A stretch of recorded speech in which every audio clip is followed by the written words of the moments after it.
नमस्कार। सुनिए, यह कथा उस समय की है जब एक साधारण से गांव में एक अत्यंत निर्धन ब्राह्मणी रहती थी।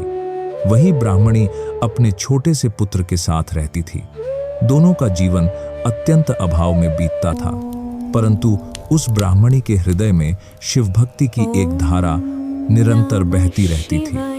वह निरंतर प्रदोष व्रत का पालन करती थी और इसी श्रद्धा के सहारे अपना जीवन चला रही थी। माँ और पुत्र प्रतिदिन भिक्षा मांगकर जो कुछ प्राप्त होता उसी से अपनी भूख शांत करते थे, परंतु उनकी निष्ठा, उनके तप और उनकी भक्ति में कभी कोई कमी नहीं आती थी। एक दिन त्रयोदशी तिथि का मंगलमय दिन आया। ब्राह्मण पुत्र पवित्र गंगा स्नान करने निकला। निर्मल जल में स्नान कर वह तेजस्वी और पवित्र मन से घर की ओर लौट रहा था, किंतु भाग्य के विधान ने उस क्षण एक विचित्र परीक्षा उसके सामने खड़ी कर दी। मार्ग एक एक एक एक एक में कुछ दुराचारी लुटेरे अचानक उसके सामने प्रकट हुए और जो कुछ उसके पास था वे सब छीनकर वहां से त्वरित गति से भाग निकले। ब्राह्मण पुत्र स्तब्ध रह गया। वह निराश, विस्मित और असहाय खड़ा रहा। उसी समय राज्य के सैनिक वहां पहुंचे। लुटेरों का कोई चिन्ह नहीं मिला तो उन्होंने निर्दोष ब्राह्मण युवक को ही अपराधी समझ लिया। बिना कोई तर्क, बिना कोई जांच, बिना कोई सत्यापन उन्हें लगा यह युवक भी उन्हीं में से होगा। वे उसे राजा के समक्ष ले आए।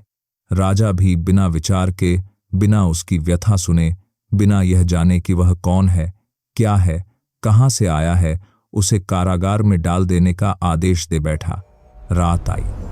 सारे राज्य पर निस्तब्धता फैल गई, किंतु उसी रात्रि राजा के स्वप्न में स्वयं शिव प्रकट हुए। उनका तेज, उनकी उपस्थिति, उनके वचनों की दिव्यता ने राजा को हिलाकर रख दिया। शिव ने स्पष्ट आदेश दिया, वह ब्राह्मण पुत्र निर्दोष है, उसे तुरंत मुक्त करो। और इतना कहकर शिव अंतर्धान हो गए। राजा भय से कांपता हुआ नींद से जागा। तत्काल कारागार पहुंचा। उस युवक को मुक्त कर उसे अपने साथ महल लेकर लौट आया। वहां उसने उसका आदर पूर्वक सम्मान किया और कहा, वर मांगो, जो चाहो मांगो।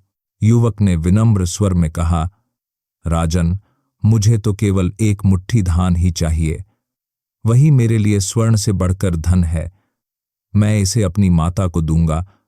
वह इससे शिव के लिए खीर बनाकर भोग लगाएंगी और बाद में हम दोनों उसी प्रसाद को ग्रहण करेंगे। राजा चकित रह गया। इतने विशाल अवसर में, जहां महान से महान धन मांगा जा सकता था, वहां यह युवक मात्र एक मुट्ठी धान मांग रहा था। राजा भाव विभोर हुआ। उसने मंत्री को आदेश दिया कि ब्राह्मणी को सम्मान सहित राज दरबार में लाया जाए। मंत्री गया।